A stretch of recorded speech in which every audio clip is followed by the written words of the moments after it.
Привет, друзья! С вами певец Кольчугина.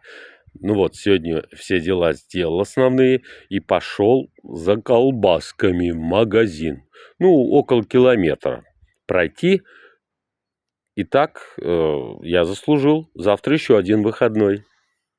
Разгулялся вольный ветер над родною стороной. Высоко, высоко светит золотая зорька надо мной. Иду в магазин. Еще почти километр. А вот и колбаски, которые мы с вами сегодня наскоро пожарим. Поедем, Ванюша, кататься.